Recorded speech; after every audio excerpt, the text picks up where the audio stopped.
O Tribunal Superior do Trabalho lançou no fim do ano passado uma campanha nacional de prevenção do trabalho infantil. Para falar mais sobre o assunto na região, ao vivo no estúdio, o juiz Ricardo Coque Nunes. Bom dia, obrigada pela sua presença. Bom dia, Magda. Bom dia àqueles que nos assistem e obrigado pela oportunidade. Quando a gente fala em trabalho infantil, a gente não imagina que nós tenhamos ocorrências, casos aqui na nossa região. Como é que tem repercutido essa campanha nacional? Justamente, Magda, a intenção do Tribunal Superior do Trabalho é que as pessoas passem a enxergar essa realidade que está realmente presente no nosso dia a dia e que nós não vemos, fazemos com que não vemos, ou seja lá o que for, mas que realmente ela está aí e nós precisamos tomar uma atitude e realmente nos posicionar sobre isso. O que é considerado realmente trabalho infantil? Pela legislação, o Tribunal Superior do Trabalho não está inventando nada, está na lei, e a lei é que fixa que aquele que tem idade inferior a 16 anos não pode trabalhar, salvo na condição de aprendiz a partir dos 14.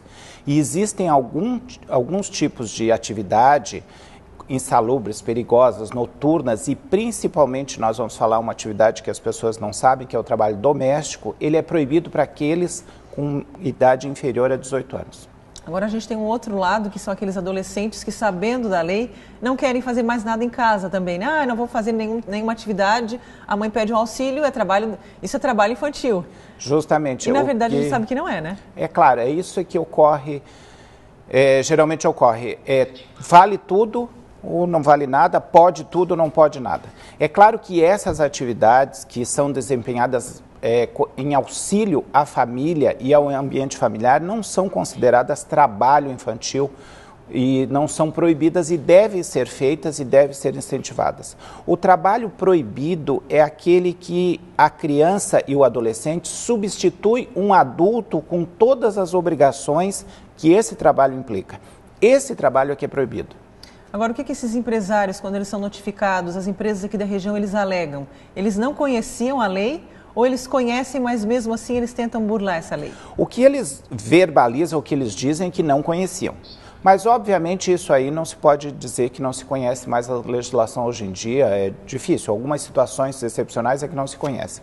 Mas eles realmente, o que acontece? É uma mão de obra barata. É uma mão de obra barata porque é uma mão de obra que não tem os encargos sociais, a carteira de trabalho não é registrada, não tem todos os encargos, e é uma mão de obra que realmente é um trabalho desempenhado diariamente e muitas vezes o adolescente, na maioria das vezes, ele não reclama do trabalho. Ele faz o que lhe é determinado fazer e muitas vezes um adulto não faz esse tipo de trabalho. E qual seria a punição para os empresários que estão agindo ilegalmente? Além da questão da fiscalização do Ministério do Trabalho, o Ministério Público do Trabalho, com multas administrativas que podem ensejar esse tipo de contratação, o reconhecimento por parte da Justiça do Trabalho do contrato de trabalho, porque não é que ele não é permitido, que se verificado ele não vai gerar todos os efeitos de um contrato de trabalho, com a adotação e o pagamento de todos os direitos trabalhistas que seriam devidos no caso de contratação regular.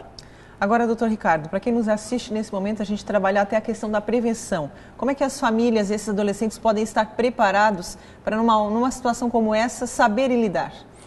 O que nós verificamos, Magda, hoje em dia é que uma das realidades, é claro, nós não podemos deixar isso de lado, é que as famílias precisam também desse dinheiro do trabalho que é gerado pelo trabalho infantil, o trabalho dos adolescentes. Mas o que se precisa deixar bem claro é o seguinte: o trabalho precoce, ele gera pobreza, porque a primeira questão que ocorre quando incide o trabalho infantil e o trabalho de adolescentes é a evasão escolar. Então, deixa de estudar, não se qualifica, é uma mão de obra barata e é um dos menores salários do trabalhador adulto. Quando ingressa cedo no mercado de trabalho, o salário do adulto é menor do que os outros, porque não tem qualificação, é uma mão de obra, uma mão de obra barata. Então, isso é um problema. Então, nós encaminhamos isso muito para a questão da aprendizagem, da qualificação. E nós temos muitas empresas na região que realmente têm um potencial e uma necessidade e uma disposição legal para ter aprendizes nos seus quadros, mas também não o fazem, não cumprem a legislação. como é que a gente pode denunciar esses crimes? Se a gente percebe alguma criança que está sendo vítima de trabalho infantil na região, alguma empresa que está infringindo essa lei, o que a gente pode fazer? Uma das questões, uma das falas mais diretas que se pode ter em relação aos conselheiros tutelares. Os conselheiros tutelares são a porta de entrada, que a gente pode dizer assim, os mais próximos da população para essa questão de fiscalização. Mas também nós temos o Ministério Público do Trabalho, que no nosso caso é Criciúma, é um pouquinho mais longe, o Ministério Público Estadual, a própria Justiça do Trabalho, pode ser feita uma denúncia. E nós temos um site que realmente tem na página do Tribunal Regional do Trabalho, tem um link que é Combate ao Trabalho Infantil. Aí acessou o link, tem todas as informações, artigos, estudo, telefones para denúncia e o que fazer, o que encaminhar, porque na realidade o que o Ministério Público do Trabalho, o que a Justiça do Trabalho pretende, Magda, é assim, não é simplesmente tirar, porque isso não resolve nada e não se quer criar mais um problema, se quer resolver uma situação. Então nós temos que encaminhar. E aí os encaminhamentos, aconselhamento, política pública, todo esse encaminhamento é que a gente pretende fazer e pretende mais ainda. Essa proposta do Tribunal Superior do Trabalho é uma proposta de mudança de cultura, que é uma coisa que não se faz de uma hora para outra, e sim com muito conhecimento da legislação, da realidade, o que se pode fazer. Obrigada pela sua participação, um ótimo dia de trabalho.